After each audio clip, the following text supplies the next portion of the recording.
ایک بہن نے سوال کیا ہے کہ محترم کوئی ایسا وظیفہ بتا دیں کہ مجھے اکثر جادو کا ڈر رہتا ہے کہ مجھ پر جادو نہ کر دے،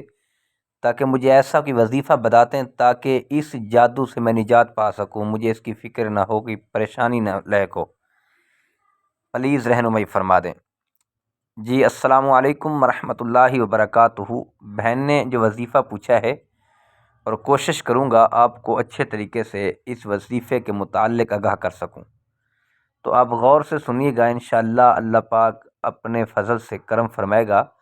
اور آپ جادو جیسی مصیبت سے نجات پا سکیں گے۔ کریم آقا علیہ والسلام کی بارگاہ میں ایک شخص حاضر ہوا، اس نے عرض کی کہ آقا فلاں جو صحابی ہے، آپ کا غلام ہے، وہ سورۃ اخلاص زیادہ پڑھتا ہے،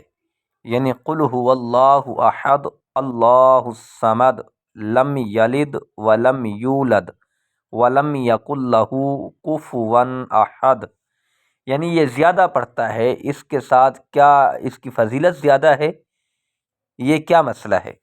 میرے آقا علیہ والسلام نے فرمایا یہ قرآن پاک کی سورۃ اخلاص جو ہے، اس کو ایک مرتبہ پڑھنے سے رب ذوالجلال 10 پاروں کا ثواب عطا فرماتا ہے۔ اور دوسرا، یہ سورۃ اخلاص جو ہے، یہ جادو سے نجات پانے کے لیے یہ سورۃ اخلاص پڑھی جائے۔ اب کریم آقا علیہ والسلام سیدہ عائشہ صدیقہ رضی اللہ تعالی عنہا فرماتی ہیں کہ آقا کا معمول تھا کہ آقا جب بھی رات کو بستر پر آتے تو آقا سورۃ اخلاص، سورۃ فلق، سورۃ ناس، یعنی قل هو اللہ احد، قل اعوذ برب الفلق، قل اعوذ برب الناس، یہ یعنی تین صورتیں پڑھ کر کریم آقا علیہ والسلام اپنے ہاتھ پر پھونک مار کے اور اپنے سینے پہ پھیر کر میرے آقا علیہ والسلام پھر آرام فرماتے۔ یہ میرے آقا کریم علیہ والسلام کا معمول تھا۔ میرے آقا نے فرمایا جن کو جادو کے اثرات ہیں، یہ کسی پہ کوئی جادو کر دیتا ہے، تو ان کو چاہیے کہ سورۃ فلق، سورۃ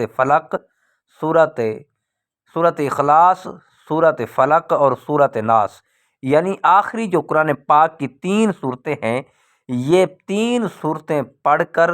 پانی دم کر کے پئیں بھی صحیح اور اپنے آپ پہ پھونک بھی ماریں، انشاءاللہ عز و جل اللہ کے فضل سے ان پر جادو اثر نہیں کرے گا،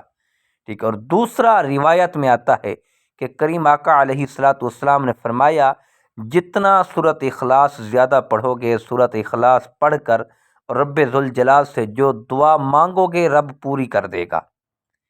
یہ سورۃ اخلاص کا ایسا وظیفہ بتا رہا ہوں آپ کو، ایک تو آپ جادو سے نجات پا سکتے ہیں اور جادو سے بچ سکتے ہیں، تو جو لوگ ایسے جادو کر دیتے ہیں، لیکن یاد رکھیں آپ جادو کی فکر نہ کیا کریں، کیونکہ کریم آقا علیہ والسلام پر بھی جب دشمنوں نے جادو کیا تھا، یہ تب اللہ نے فرمایا اے میرے محبوب تم یہ والی صورتیں پڑھو اور پڑھ کر اپنے جسم پر پھونک مار دو، تم پر جادو اثر نہیں کرے گا۔ اور کریم آقا علیہ والسلام نے قرآن کے سلسلے میں ہمیں سب کچھ بتا دیا۔